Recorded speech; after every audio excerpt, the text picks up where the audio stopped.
I'm gonna try making some gnocchi today. Would you like to maybe give me a paw? I don't know if it's gonna work out, but I'm gonna attempt it. So the first thing that we need is potatoes. We're gonna take those out, okay, Oreo? That's it. We're gonna grab those. I got them.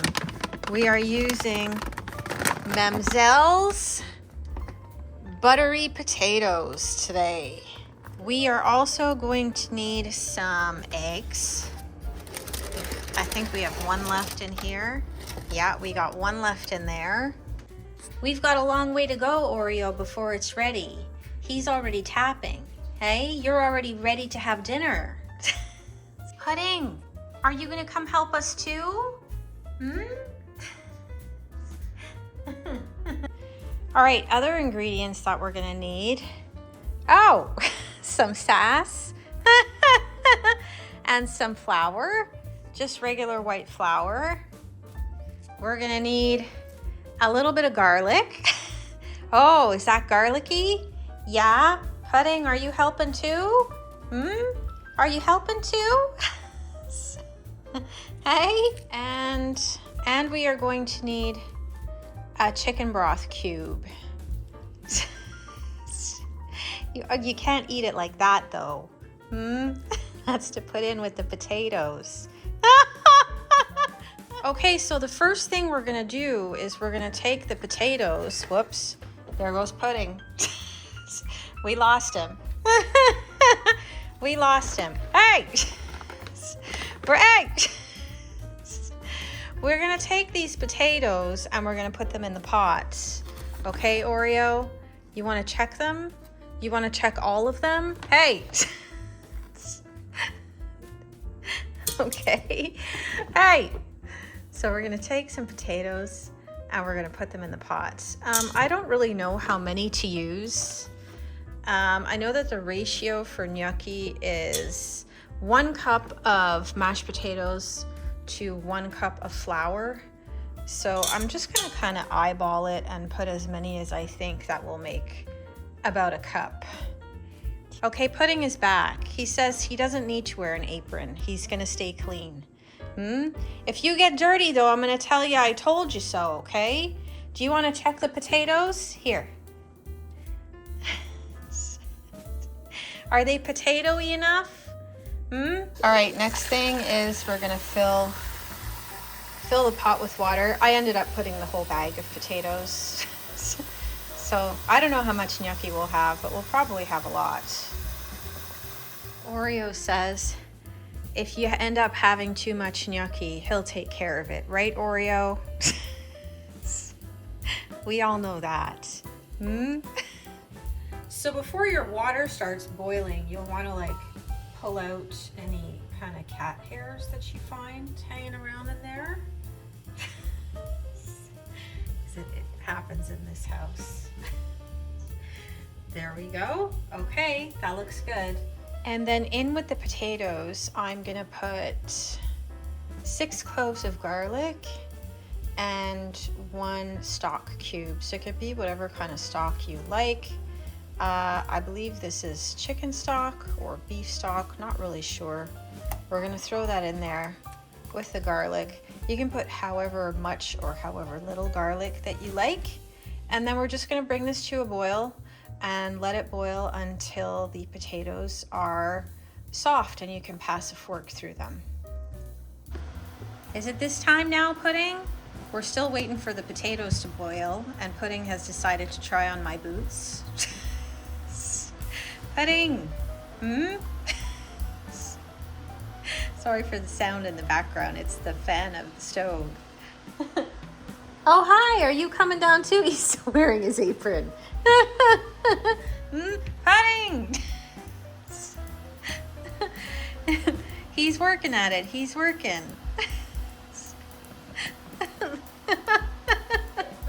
You're gonna get stuck.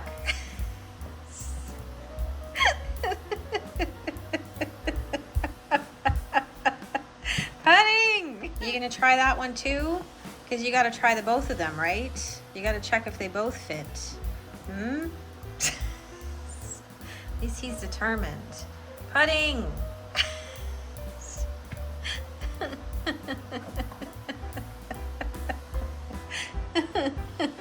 There's no shortage of things to do while waiting for the potatoes. Did you want to help us too? We're waiting for the potatoes to boil. Here comes Oreo. All right, so our potatoes are cooked through, so you can tell they're cooked through when you can put a fork through them like that and they almost break apart. So we are going to let them cool a little bit and then we're gonna pass them through the potato ricer. All right, so here are our potatoes ready to go. I did peel them. They are a lot easier to peel after they're boiled. So that's what they look like.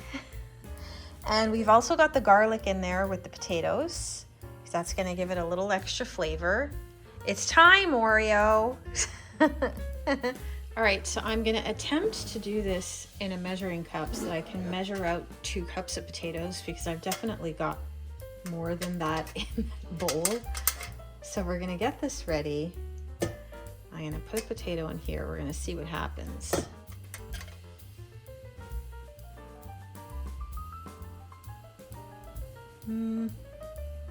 Is this gonna work? Let's see. Oh yeah. I don't want to make too big of a mess, so there we go. So that's what it looks like once it's kind of riced. Okay, so I've decided to use a bowl instead because I was making a total disaster with the measuring cup. I don't make the best decisions sometimes. So we're just gonna do it over the big bowl and then I will just measure everything out afterwards. Otherwise, we're gonna end up with potatoes everywhere.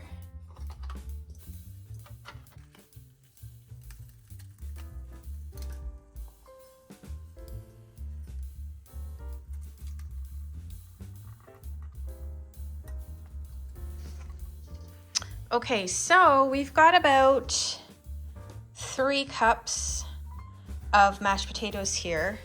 I didn't mash all the potatoes because I would have had about 6 cups total, and that's a lot of gnocchi. So I did put pudding. He's checking the stink. He's checking the stink. Uh-oh, sass. Pudding.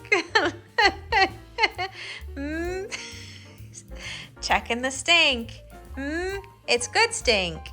So I did save the other potatoes and I will maybe make a soup with them or something. So from what I remember, it's 1 cup of flour per 1 cup of potato. So we have 3 cups of potatoes. So I'm gonna put 3 cups of flour. 2 and come on, get out of there, flour. I'm gonna make a mess. Wow! I knew it. I got too much flour in it now. We may need to use all the potatoes. Okay, I'm not gonna put that whole thing. All right. And I just broke an egg on the floor. This is what it's like when I try to cook complicated things. Does it look okay to you? Yeah, I broke one. So also from what I remember is I believe we need 1 egg per cup of flour and per cup of potatoes, but I'm not like 100% sure. Gonna eat it. Pudding.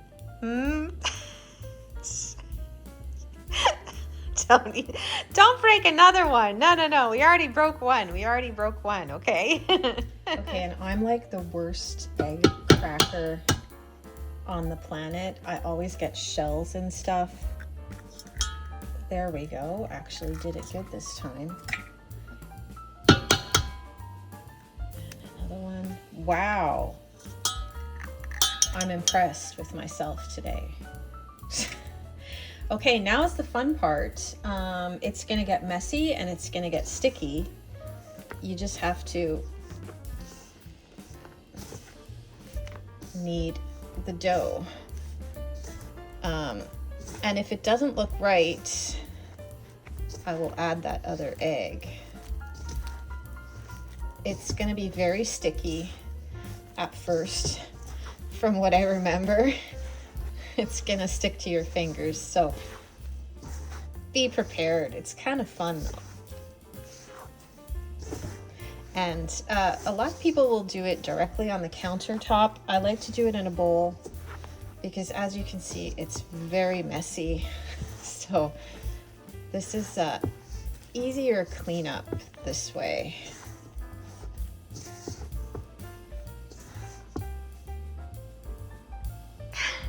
Does it taste good? So this is what the dough looks like. No, you can't eat it yet. I'm gonna grab it before he takes it. That's what it looks like. It's safe. So we're gonna bring it over this way where Oreo can't get to it. I don't remember if you have to let it sit in the fridge. I'm not going to. I'm just gonna make the gnocchi right away. All right, so here what I've done is I have my pasta board ready. I just lightly dusted it with a bit of flour, and on the side I have a baking sheet ready. It's better to use parchment paper, but I don't have any, so I'm using foil. We put some flour on here, and once our gnocchi are cut, I'm going to place them on this tray and then put them directly into the freezer. Okay, so we're going to roll the gnocchi out now. So I'm just going to cut my dough into 4. So we've got 1, 2, and it's going to be sticky. From what I remember, gnocchi dough is always kind of sticky.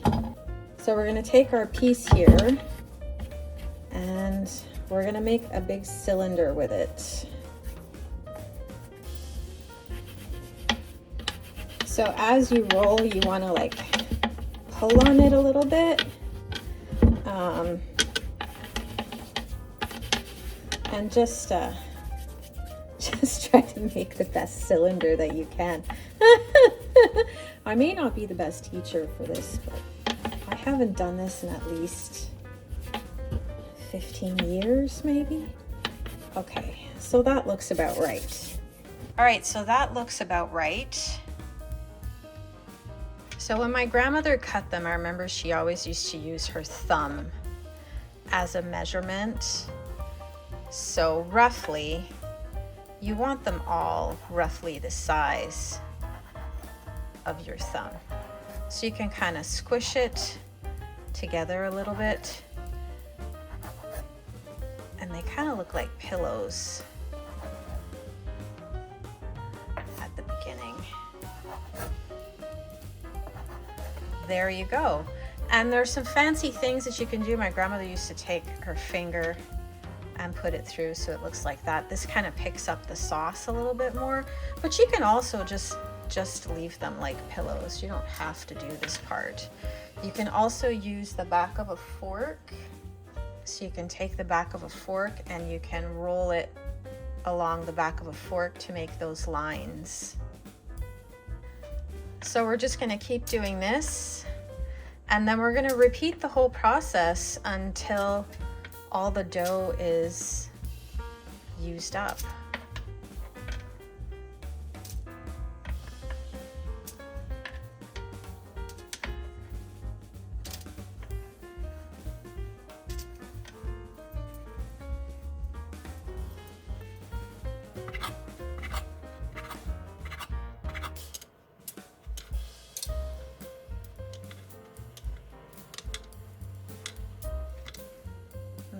Pudding is patiently watching me. Pudding. You want to see what they look like? Look at that.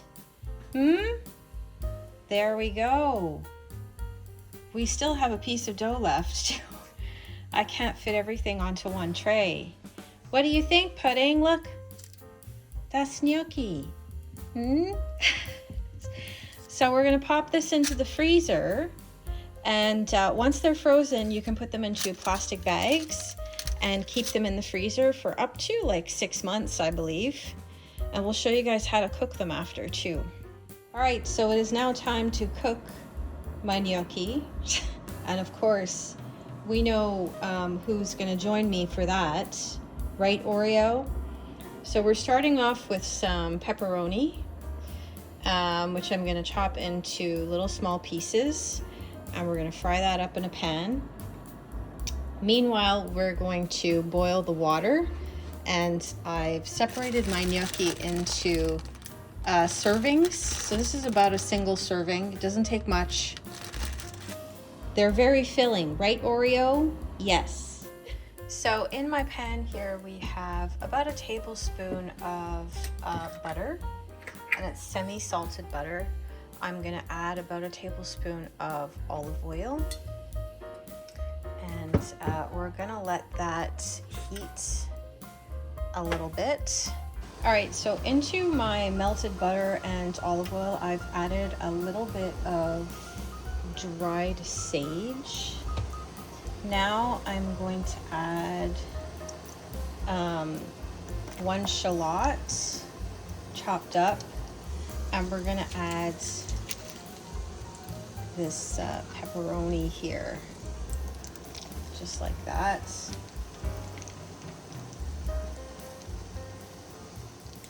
Is it already smelling good? It is, eh? Yeah, and we're gonna give it a mix. My water is starting to boil. You want to give it a sniff before I add it? Make sure it looks okay. It smells good. Yeah. Oh. You almost took a bite. So we've got our gnocchi in the water. The important thing with gnocchi is that as soon as it rises to the top of the water, you have to pull it out. Otherwise, you're gonna overcook it.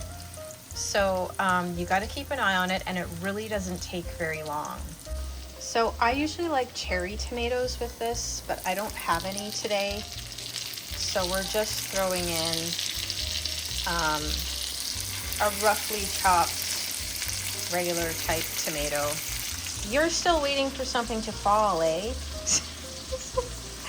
We're gonna give that a little mix and turn down the heat. We'll make sure it's on very low.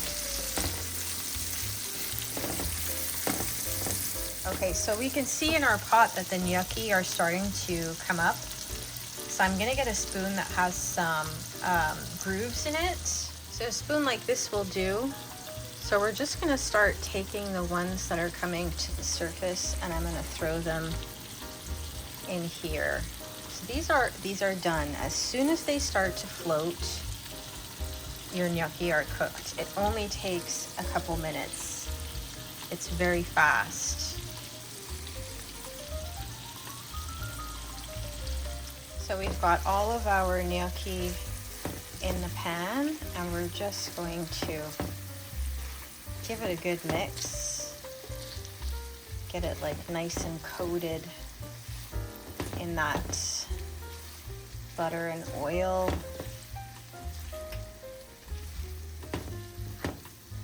Look at that. It's ready. Yeah, it's ready. Does it smell good?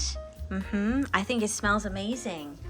Yeah, and that's it. So to serve this, you are going to want to add a little bit of Parmesan and enjoy.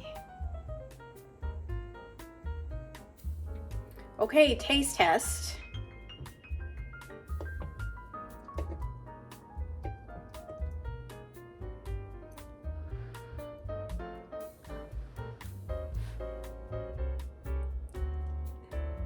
Whoops. Oreo, that's hot. Well, he got a little piece of pepperoni. Let's taste it. Mm-hmm. Mm-hmm. Oh my gosh. Mm. Mm. Reminds me of my grandma. Mmm. Amazing. Hope you try them, and if you do, let me know. Enjoy. Bye-bye.